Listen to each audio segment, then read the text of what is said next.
Qovg'a xonimlarga oila byudjetini bemalol ishonish mumkin. Chunki qovg'a qizlari ularga chegara o'rnatmasangiz ham chegara nima ekanligini yaxshi biladigan, o'tgan kuni haqida o'ziga hisob berib, ertangi kuni haqida reja tuzadigan va qat'iy kun tartibiga amal qilib yashaydigan tartibli insonlardir.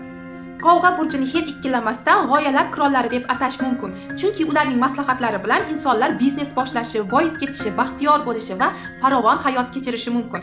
Lekin ular o'zlari bergan maslahatlarga o'zlari hech qachon amal qilishmaydi. Chunki ular bitta joyda to'xtab qolishni yoqtirmaydigan, sarguzashtparast, jahongashta insonlardir. Shuning uchun ham boshlagan ishlarini oxirigacha yetkazishmaydi. Chunki zerikishadi. Ular uchun bitta joyda abadiy yashash, bir joyda umrbod ishlash zabt etilgan cho'qqini qayta zabt etish bilan barobardir. Qovg'a Quyosh sistemasidagi 11-burch bo'lib, uning hukmronligi 20-yanvardan boshlanadi. Ba'zi yillarda esa 21-yanvardan hisoblanadi. Unsuri havo, boshqaruvchi sayyorasi Uran va Saturndir. Omadli toshlari esa akvamarin, turmalin, safir va pushtrang kvarsdir. Qovg'a burji vakillariga sitrin toshini taqish mumkin emas. Omadli ranglar esa oq, moviy va yashil hisoblanadi.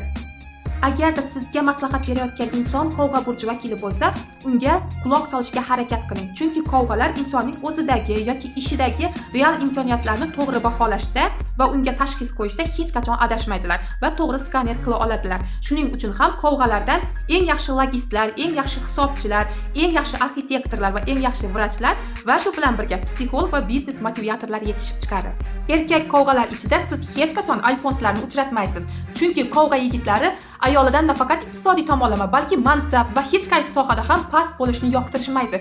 Ular ayol kishidan faqatgina dalda kutishadi. Ya'ni, men sizga ishonaman, siz uddalaysiz, men yoningizdaman degan so'zlarni xohlashadi.